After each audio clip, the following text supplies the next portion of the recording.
O assessor especial da Presidência da República, então, para assuntos internacionais, o Celso Amorim, dizendo: o presidente não vai pedir desculpa. E o Itamaraty fica como aí no meio do caminho? O Itamaraty, né, Elisa, que é o responsável, inclusive, de fato, por fazer essa articulação, né, com os demais países. A gente vê o Amorim falando agora, mas enquanto aquele lado a lado com Lula. Do Itamaraty, a gente tem, por exemplo, muitos de carreira e que sabem o peso que uma relação internacional construída por tantos anos tem no país. E a partir desse comentário, quanto pode prejudicar essa relação. Conversei agora pela manhã com algumas fontes ali do Itamaraty que ainda seguem em silêncio. O porquê? É uma estratégia mesmo, esperar um pouco as coisas darem uma baixada, a poeira dar uma baixada, para ver qual será o próximo passo. O que há de entendimento ali com quem eu conversei, pessoas próximas ao ministro, inclusive, é de que agora fica uma outra imagem diante do mundo dessa fala de Lula, que vai para além se complicou ou não a situação com Israel, vai para a imagem do mundo como um todo, porque Lula lá no início, o Theo lembrou isso pra gente, tentou se colocar como um líder mundial pregando o fim do combate. O fim da guerra. A partir desta fala, não vai ser visto, de acordo com essas pessoas com quem eu conversei, como essa pessoa capaz de intermediar o conflito. E qual será essa visão agora de Lula, então? Uma pessoa pró-Palestina somente, contrário a Israel? O Itamaraty também não quer essa imagem. Agora é criar uma nova imagem a partir dessa fala, em especial se ele não está disposto a voltar atrás. Então, qual imagem vai ser levada adiante para o mundo como um todo depois dessa fala dura do presidente da República? Totalmente, hein? Seguiremos acompanhando os próximos minutos. Obrigada, Larissa Rodrigues. Bem, o presidente Lula não quer se desculpar. Ele não reconhece o seu erro. Não reconhece.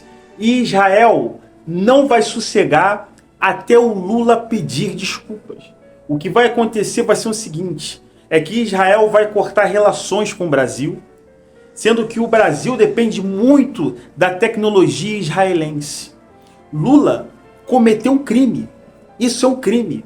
Comparar o exército israelense com o Terceiro Reich foi um crime tremendo.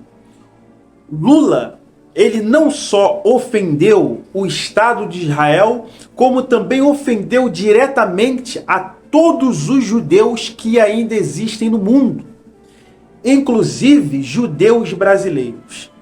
Lula tem que ser impeachmentado. Ele não pode continuar no poder, não pode. Porque imagina só, a Europa inteira vendo isso, o mundo inteiro vendo isso. Aí os líderes do mundo pensam, o povo do mundo pensa o seguinte, peraí. Se a figura mais respeitada, o maior líder do Brasil, pensa dessa forma, será que os brasileiros não pensam igual a ele? Se a figura máxima do país pensa assim, será que o povo não pensa igual a ele porque ele foi eleito pelo povo? Então o povo pensa igual a ele. Aí você descobre por que o brasileiro vai nos Estados Unidos e o brasileiro lá é humilhado. Você descobre por que o brasileiro vai em Portugal e o brasileiro lá é humilhado. Por que o brasileiro vai na Inglaterra, no Reino Unido, e lá ele também é humilhado. Por que o brasileiro não pode ir em nenhum país da Europa? Porque todo país que ele pisa, existe pessoas olhando para ele de cara feia, existe pessoas humilhando eles. Aí tá aí a resposta. Porque existe pessoas como essa, que estragam, que sujam, que estão denegrinando a imagem do nosso país. Essa que é a realidade. É a dura realidade, é a pura realidade do nosso país. E o pior de tudo é que existem pessoas que ainda apoiam um discurso que esse cara deu. Existem pessoas que falam assim, é verdade, eu estou contigo, Lula. Você falou o que ninguém tem coragem de dizer. Isso é um absurdo. É o cúmulo do absurdo. É você realmente passar da linha vermelha, é passar de todos os limites. Lula, ele tem que ser impeachmentado para que venhamos mostrar para o mundo que nós não pensamos igual a ele. Somos diferentes dele.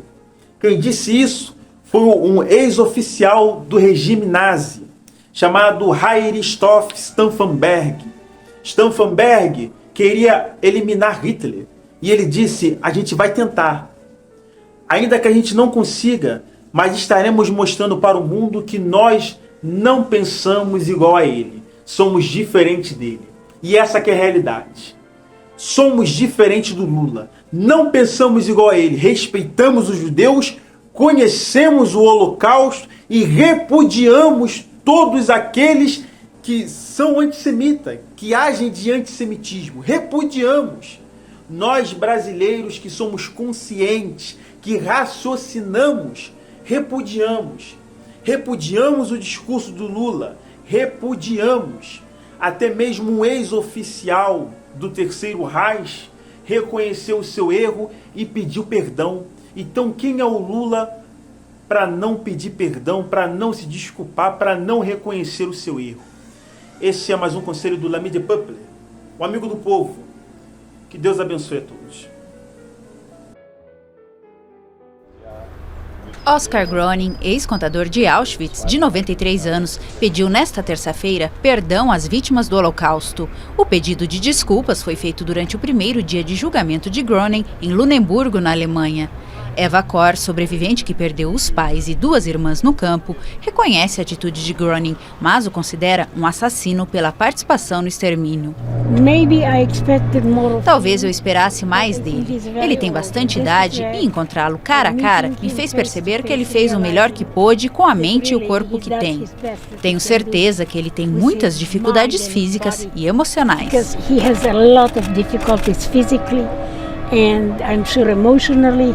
O ex-contador assegurou que não estava diretamente envolvido no extermínio dos prisioneiros e que sua tarefa era evitar roubos nas bagagens dos deportados, um importante mercado negro no campo de concentração de Auschwitz. Groening é acusado de ter ajudado o regime nazista a lucrar com os assassinatos em massa, enviando dinheiro dos deportados a Berlim.